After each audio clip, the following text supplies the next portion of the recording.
নমস্কাৰ বন্ধুটো নিজৰ বুলি আমি এতিয়া বিকাশ দা গাঁৱলৈ আমি যাবলৈ ওলাইছোঁ আৰু ইয়াত ওলাইছোঁ আমি কাছমাৰী চাৰিআলি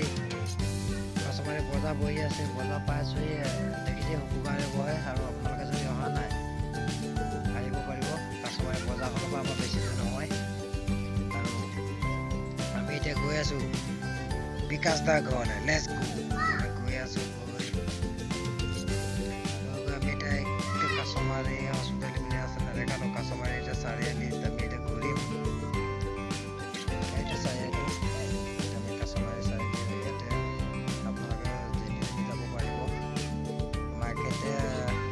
পঞ্চায়ত অফিচৰ আহি কেতিয়া ভণ্টিকেইজনী স্কুলৰ পৰা ৰৈ আছে পঞ্চায়ত অফিচত এতিয়া নিজৰ বুলি আমি সৰু সৰু বনাই বনাই লওঁ ঠিক আছে আপোনালোকক অকণমান দেখাব লগা ঠিক আছে আৰু ভিডিঅ'টো পাৰিলে আপোনালোকে লাইক কমেণ্ট শ্বেয়াৰ ছাবস্ক্ৰাইব কৰিলে যিমান পাৰে আৰু শ্বেয়াৰ কৰিলে আপোনালোকে ধৰি লওক বিকাশ দা ঘৰলৈ যদি আপোনালোকে আহি পোৱা নাই তেতিয়া আহিব পাৰিব বিকাশ দা ঘৰলৈ বিকাশ দাকো দেখাবলৈ চেষ্টা কৰিছোঁ অলপমান বেছি দীঘলীয়া কৰা নাই আমি আহি এতিয়া কদমগুৰি পাই গ'লোহি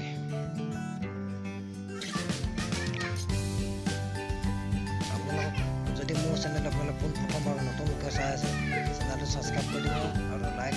কমেণ্ট আৰু শ্বেয়াৰ কৰি দিব বিকাশ দা গৈ আছোঁ বিকাশ দা সহজ পথাৰ আৰু বেছি দীঘলীয়া নকৰিলোঁ ভিডিঅ'টো যিহেতু